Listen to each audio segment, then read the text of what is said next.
के इस वक्त के बुलेटिन के साथ मैं हूं अनुपम। प्रदेश की हर छोटी बड़ी खबरों को लेकर के सबसे पहले बात करते हैं देहरादून की खबर की, जहां पर मौसम ने मिजाज बदला है। कई जिलों में देर रात बारिश हुई है। उत्तरकाशी रुद्रप्रयाग में बारिश का अनुमान है। बागेश्वर में भी आज बारिश हो सकती है। देहरादून, उत्तरकाशी, चमोली में भी बारिश के आसार हैं। कहीं हल्की तो कहीं तेज बारिश हो सकती है, ये जानकारी यहां पर मिल रही है। तो मौसम का मिजाज जो है वो उत्तराखंड में बदला है, देहरादून में भी बदला है और कई जिलों में आज भी बारिश देखने को मिल सकती है। आज भी कई जिलों में बारिश के आसार हैं।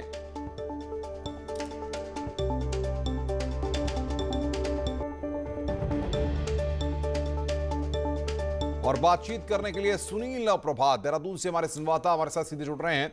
सुनील, आज मौसम का मिजाज कैसा है और मौसम विभाग क्या जानकारी दे रहा है? कौन कौन से ऐसे इलाके हैं जहां पर आज तेज बारिश हो सकती है?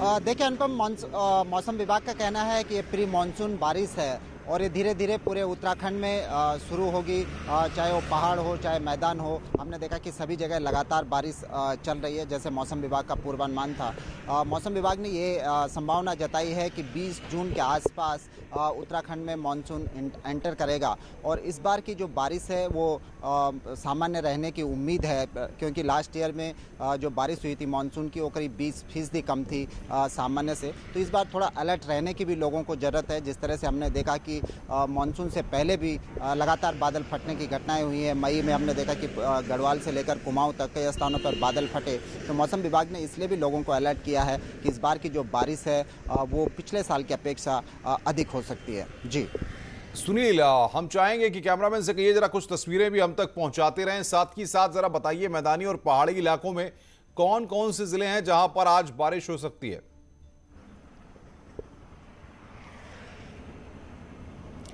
देखिए अनुपम, बारिश जारी है। देहरादून में भी हमने देखा कि सुबह रात भर बारिश रही, सुबह भी बूंदाबांदी यहाँ पर चल रही है। पहाड़ के अधिकांश जिलों में, चाहे वो उत्तरकाशी हो, टिहरी हो, चमोली हो, पिथौरागढ़ हो, कुमाऊं के एरिया में भी लगातार सुबह रात से ही यहाँ पर बारिश जारी है। और मौसम विभाग ने ये संभावना जताई है कि ये बारिश अभी अगले 13 जून तक कंटिन्यू रह सकती है। 20 जून के आसपास उत्तराखंड में मानसून एंटर करेगा और इसके लिए यहाँ पर अनुपम तैयारियां भी शुरू हो गई हैं। खासकर लोक निर्माण विभाग की अगर मैं बात करूं तो लोक निर्माण विभाग ने करीब 150 के आसपास क्रॉनिक लैंडस्लाइड जोन चिन्हित किए हैं और इन जोनों पर जो मशीनरियां हैं वहां पर लगा दी गई हैं। लोक निर्माण विभाग का कहना है कि हमने करीब 309 मशीनें फील्ड में तैनात करने का फैसला लिया है और इनमें भी खास बात यह अनुपम, इस बार की रिस्पॉन्स टाइम कम से कम किया जा सके कि अगर सड़कें बंद होती हैं उनको तत्काल खोला जा सके। इसके लिए लोक निर्माण विभाग ने प्रत्येक मशीन पर GPS सिस्टम लगाया है और साथ ही साथ बिल्कुल सुनील, आप नजर बना के रखिए, आगे भी हम आपसे अपडेट लेते रहेंगे। सुनील न प्रभात इस वक्त की बड़ी खबर पर हमें अपडेट दे रहे थे। मौसम का मिजाज कैसा है वो दिखा भी रहे थे हमें। तो कई इलाकों में बारिश देखने को मिल सकती है। इधर बड़ी खबर आ रही है पिथौरागढ़ से, जहां पर NH 126 फिर बंद हुआ है। चुपकोट बैंड के पास लैंडस्लाइड हुआ है। चुपकोट बैंड के पास लैंडस्लाइड होने से बुधवार को भी 8 घंटे बंद रहा NH। दोनों तरफ वहां पर सैकड़ों वाहन फंसे रहे। जिले की लाइफलाइन है NH। मौसम ने भी यहां पर मिजाज बदला है। कई जगहों पर झमाझम बारिश हो रही है।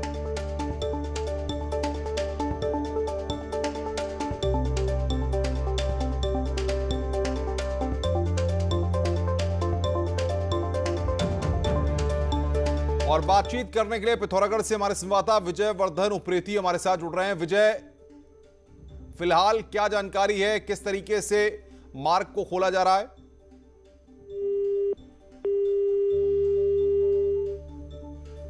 इसको ऑल वेदर रोड में तब्दील किया गया है। ऑल वेदर का मतलब ये है कि हर मौसम में हर वक्त ये हाईवे खुला रहेगा, लेकिन हो ठीक उल्टा रहा है कि जब इसका चौड़ीकरण हुआ कुछ ऐसे डेंजर पॉइंट इसमें डेवलप हो गए हैं जिनमें आए दिन लैंडस्लाइड हो रहा है। उन्हीं में एक चुपकोट बैंड भी है जिसमें बीते 20 दिनों में 3 बार ये लैंडस्लाइड हो चुका है और करीबन 8, 10 या 20 घंटे तक ये हाईवे बंद रहा है। आज सुबह एक बार और ये फिर बंद हुआ है। NH के लोग हालांकि उसको खोलने में जुटे हुए हैं, लेकिन लगातार मलबा जारी है और साथ में बारिश भी हो रही है, तो निश्चित तौर पे दिक्कतें और बढ़ेंगी और इन दिक्कतों को बढ़ने से जो यात्री हैं उनकी दिक्कतें और ज्यादा बढ़नी है, क्योंकि ये सबसे अहम हाईवे है जो बॉर्डर डिस्ट्रिक्ट को शेष दुनिया से जोड़ता है। जी अनुपम। बिल्कुल विजय, आप नजर बना के रखिए, आगे भी हम आपसे अपडेट लेते रहेंगे। विजय वर्धन उप्रेती हमारे संवाददाता बड़ी खबर पर अपडेट दे रहे थे। कोविड के कारण ठप पड़े उद्योग और पर्यटन कारोबारियों को सरकार ने बड़ी राहत दी है। तीरथ कैबिनेट ने पर्यटन और उद्योग के लिए 29 करोड़ के राहत पैकेज को मंजूरी दे दी है। कैबिनेट में 14 प्रस्तावों पर मोहर लगाई गई। इसके साथ ही कोविड काल में अनाथ हुए बच्चों के लिए वात्सल्य योजना को भी मंजूरी मिली है। इसके लिए करीब 400 बच्चे चिन्हित किए गए हैं। शिल्पकार प्रोत्साहन योजना को भी अगले 5 साल तक के लिए बढ़ा दिया गया है। अति सूक्ष्म के नाम से मुख्यमंत्री स्वरोजगार योजना पर भी कैबिनेट ने अपनी मोहर लगा दी है। इसके तहत 20,000 लोगों को लाभान्वित करने का लक्ष्य रखा गया है। इसके तहत लाभार्थी रोजगार के लिए 10 से 15,000 तक का लोन ले सकेगा, जिसमें सरकार 5,000 की सब्सिडी देगी।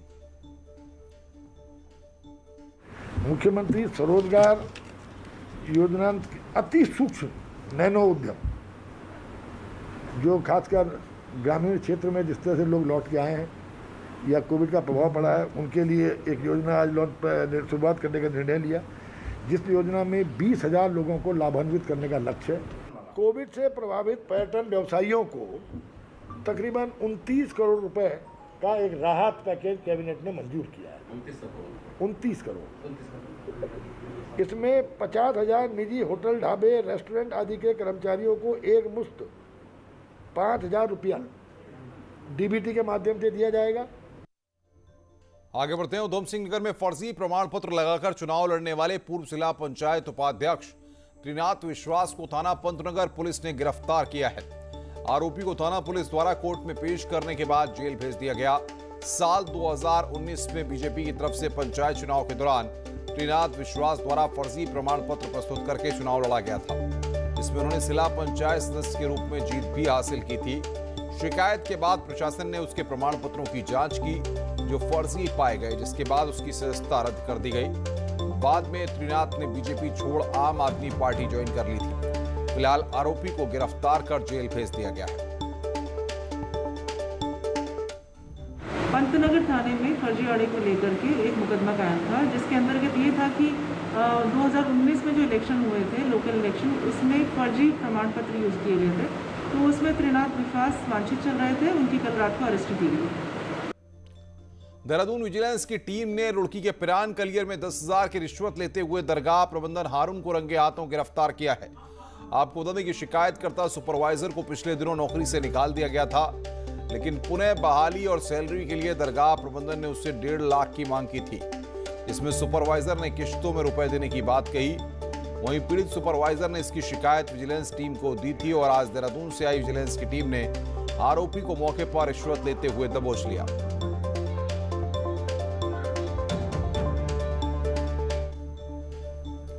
और आइए अब आपको कोरोना अपडेट बताते हैं। उत्तराखंड में कोरोना के 513 नए केस सामने आए हैं, जबकि 22 मरीजों की मौत हुई है। राज्य में एक्टिव केसों का आंकड़ा 10,000 से नीचे आ गया है। राज्य में इस समय एक्टिव केस 9,200 हैं। बीते 24 घंटे में 3,088 मरीज रिकवर हो गए हैं। देहरादून में 114, हरिद्वार में 79 नए केस, नैनीताल में 51, उधम सिंह नगर में 18 नए केस सामने आए हैं।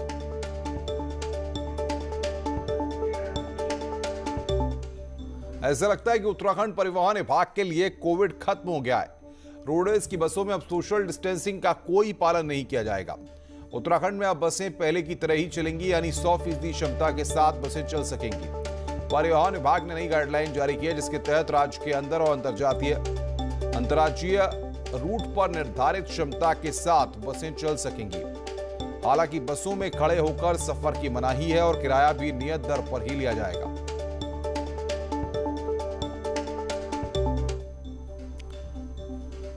पौड़ी में ऋषिकेश कर्णप्रयाग रेलवे परियोजना का काम चल रहा है, लेकिन इससे खिरसू ब्लॉक के स्विद, दिखोलियो और डुगरी पंथ के लोगों को काफी परेशानी होने लगी है।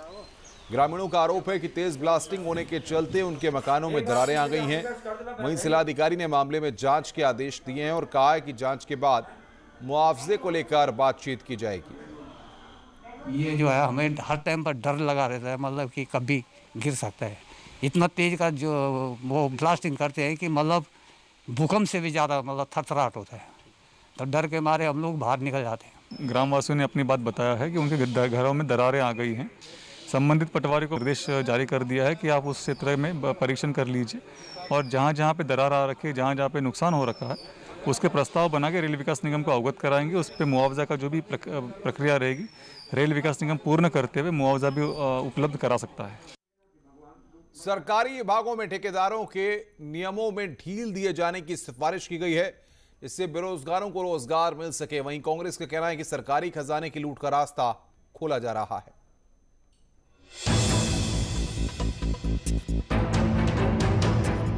उत्तराखंड में ठेकेदारी और सियासत का चोली दामन का साथ रहा है, इसलिए ठेकेदारी के नियम शिथिल करने की कवायद पर अमल होने से पहले ही सियासत शुरू हो गई है। मंत्री हरक सिंह रावत की अध्यक्षता वाली सब कमेटी ने सिफारिश की है कि अनुभवहीन लोग भी 25 लाख तक के ठेके ले सकेंगे। बिना टेंडर के वर्क ऑर्डर की सीमा भी 2.5 लाख से बढ़ाकर 15 लाख कर दी गई। इसके अलावा 50 लाख तक के कामों के लिए भी ई टेंडरिंग नहीं होगी। अब विपक्ष इसे सरकारी खजाने की लूट बता रहा है।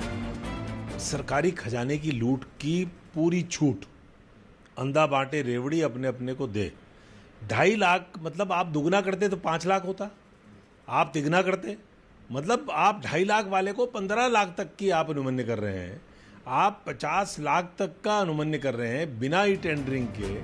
वहीं हरक सिंह रावत का कहना है कि कोविड के चलते प्रवासी राज्य में आ रहे हैं जिनके पास अनुभव नहीं है, इसलिए ये व्यवस्था की जा रही है। लेकिन विपक्ष को तो हमेशा कमी ही निकालनी है। देखिए, विपक्ष को तो हम अच्छा करें, उनको कोनों को कमी निकालनी है, उनको कोनों को खोट निकालना है।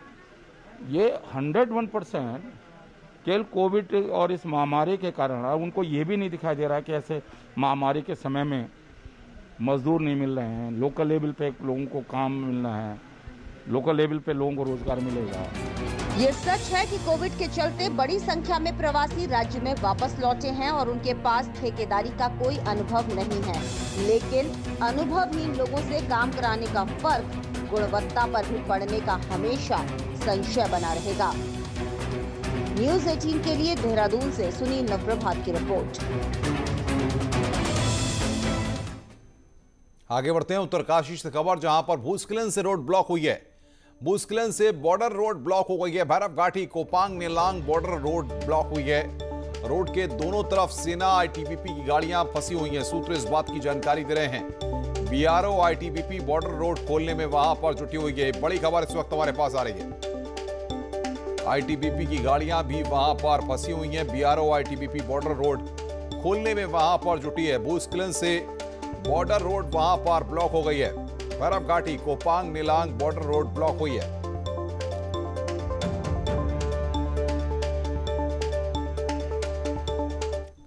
हरिद्वार में कैबिनेट मंत्री अरविंद पांडे ने औरंगाबाद से योगग्राम तक बनी सड़क और यात्री ट्रेन शेड का लोकार्पण किया। इस मौके पर योग गुरु स्वामी रामदेव भी मौजूद रहे। कैबिनेट मंत्री अरविंद पांडे ने कहा कि योगग्राम में इलाज कराने के लिए विश्व भर से लोग पहुंचते हैं। सड़क खराब होने से यहां आने वाले लोगों को असुविधा होती है। वहीं रामदेव ने भी सड़क बनाए जाने पर सरकार का आभार जताया। और बाबा जी ने तो सड़क के लिए कहा भी नहीं था, इन्होंने तो कभी भी नहीं कहा। हम 1-2 बार आए, हमको लगा कि देश के कोने कोने से लोग यहाँ आते हैं तो यहाँ की उत्तराखंड की छवि अच्छी लेके जाएं। इस निमित्त हमने जिला पंचायत को निर्देशित किया और हमारे डिपार्टमेंट ने सड़क को बनाया। मैं अपने डिपार्टमेंट के सभी अधिकारी कर्मचारियों को मैं धन्यवाद दूंगा। ये समृद्धि के कार्यों को प्रगति दी और स्वास्थ्य और समृद्धि का एक समन्वय करते हुए यहाँ पर आज ये रोड बनने से मुझे बहुत प्रसन्नता है। उत्तराखंड में सड़कों के ज्यादातर प्रोजेक्ट केंद्र सरकार के भरोसे हैं, जिसे एक प्रोजेक्ट यानी कि कंडी रोड की चर्चा 2017 से हो रही है, उसमें बात सिर्फ घोषणा और चर्चा तक ही सीमित है।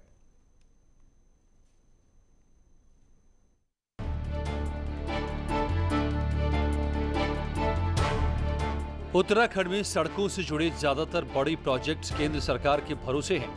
वहीं राज्य सरकार की बात करें तो 2017 से गढ़वाल कुमाऊं को जोड़ने वाली कंडी रोड को बनाने के सिर्फ दावे हुए हैं, लेकिन काम कुछ नहीं हुआ।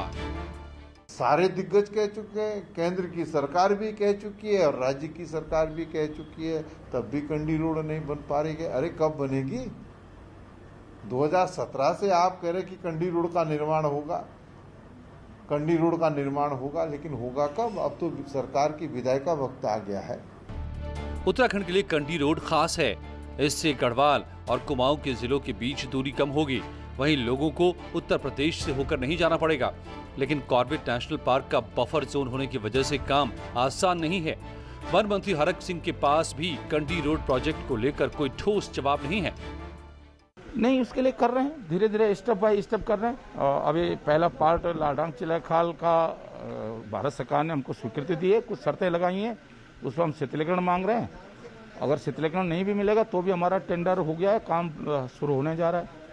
कॉर्बेट की वजह से कंडी रोड का निर्माण असंभव सा काम है, लेकिन बावजूद इसके 2017 से इसकी चर्चा और घोषणा जोर शोर से की गई, लेकिन धरातल पर योजना नहीं उतर सकी है। न्यूज़ 18 के लिए देहरादून से दीपांकर भट्ट की रिपोर्ट। रुक रहे हैं। बाद अगर आपके फेसबुक आईडी की किसी ने डुप्लीकेट आईडी बनाई है या फिर आपकी फोटो का इस्तेमाल किसी और ने अपनी प्रोफाइल पिक्चर में किया है, तो हमारी ये खबर आपके लिए है। ऐसे लोगों के खिलाफ आपकी शिकायत आरोपी को सलाखों के पीछे पहुंचा सकती है।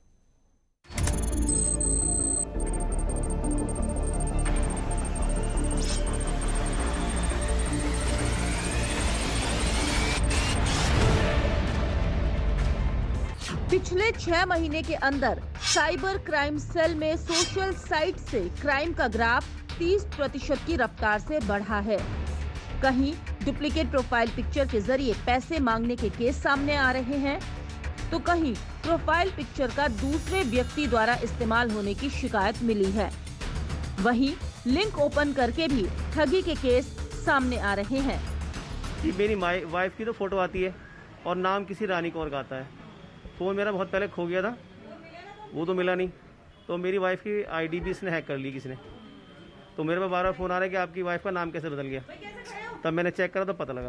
तो अब अकाउंट बनाते समय जो है फेसबुक वैसे तो सारा वेरीफाइड करता है उसके जो भी डॉक्यूमेंट्स है, और उसके बाद वो अकाउंट बनता है। अब उस अकाउंट का जो वो इस्तेमाल कर रहा है, अगर कोई क्राइम में करता है और वो किसी के नॉलेज में वो तत्काल आता है, तो हम तत्काल उस पर FIR दर्ज कराते हैं। एक्सपर्ट बताते हैं कि आपकी थोड़ी सी सतर्कता से ऐसा करने वाले लोगों को IT एक्ट के तहत सजा मिल सकती है, जिसमें 3 से 5 साल से भी ज्यादा सजा का प्रावधान है। साइबर क्राइम में प्रावधान सिर्फ एक साइबर क्राइम इस तरह का है, इसमें अगर कोई किसी का डाटा लीक कर लेता है या हैक कर लेता है या किसी की प्रॉपर उसकी इंफॉर्मेशन उसकी नॉलेज के बिना किसी की लोकेशन ट्रेस करता है या उसकी कोई फाइल्स हैं, सॉफ्ट कॉपीज हैं, वो अगर चुरा लेता है, तो अलग अलग प्रावधान है। 3 साल से लेके इसमें 10 साल तक की सजा है। अब अगर आपके सोशल साइट में भी इस तरह की छेड़छाड़ हो रही है, तो नेशनल पोर्टल से लेकर साइबर सेल को भी जरूर सतर्क करें, क्योंकि जिस तेजी से साइबर क्राइम के केस सामने आ रहे हैं, फोन या सोशल साइट चलाते हुए सावधान रहने की बेहद जरूरत है। न्यूज़ 18 के लिए देहरादून से भारती सकलानी की रिपोर्ट। खबरों का सिलसिला लगातार जारी है। फिलहाल इस बुलेटिन में इतना ही। नमस्कार।